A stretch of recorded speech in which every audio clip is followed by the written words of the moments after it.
let me tell you, this thing's like skinning a beaver. Yep, I've done that before, skinned a beaver. Had a dull knife when I done it. I had every tool in my shop on this thing. You ain't gonna believe what I had to go through. But anyway, behold, it's out. It took some doing. Everything's out. It's got a few little spots on it. Those get touched up with sandpaper and Bondo.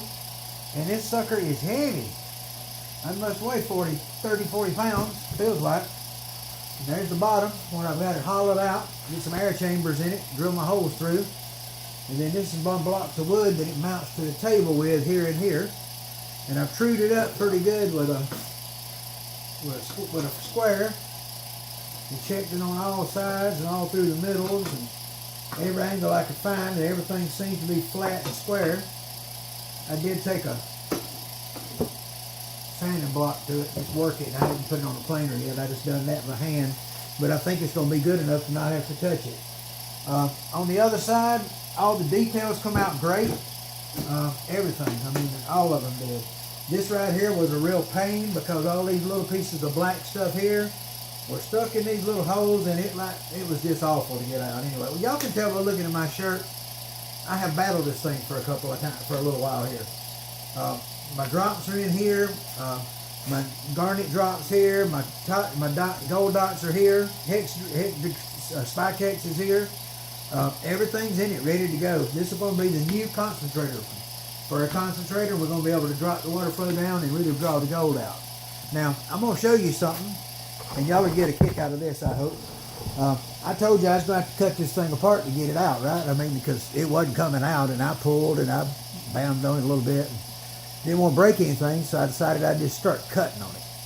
And there's a video that shows how I cut the corners out and kind of modified the corners. And then I ended up having to go all the way down the side and cut it up in little sections and pop those off one at a time. And then when I had it with nothing but a piece of black plastic right on the top here, I had to get it started up, and I used wooden dowels. And I'd slide one in and wiggle it, and I'd put another one in, wiggle it, and wiggle it, wiggle it, until I finally got her to pop off. Well, no, it didn't quite pop off. It came off, and well, let me show you here. Y'all ready? Let's see if I get this thing turned around. Don't pay no attention to my mess. We've got a most messy shop. You see that pile in the floor? Yeah, there's some of it over there and over there, over here, over there and over here. Yeah, as you can tell, I got a little frustrated trying to get this thing apart. It was trying to be a bear. But I got news for you. Country boys are always going to survive, so you just hang out and you get it done. Anyway, we got the camera set back up. I got me a new lighting system out here where it kind of works a lot better for people to see what I'm working on. I'm going to be touching this thing up tomorrow and getting it all finished up. I had to made a little bit of a buff in it when I was cutting it here, but it's nothing I can't take off with a little Bondo and some 600 grit or 1000 grit or even 2000 grit sandpaper as I take this down to really smooth. Get it painted down, get it smooth. Next thing we'll do is throw a little baby powder on it, mount it on the mold, or we'll mount it on the molds and throw a little baby powder on it and start shooting parts. See what that first one comes out tomorrow. Heck, you never know. I might do it tonight. We'll see. I was up to 4:15 last night. No telling when I'll go to bed tonight. Y'all be good. Just wanted to let you know what we had going on, what we were into, and we're making more progress is the way I look at it.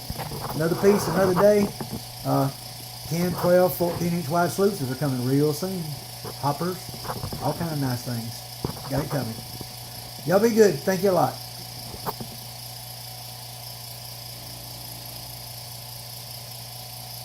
Oh, you got to remember to let it dry and just dust it off.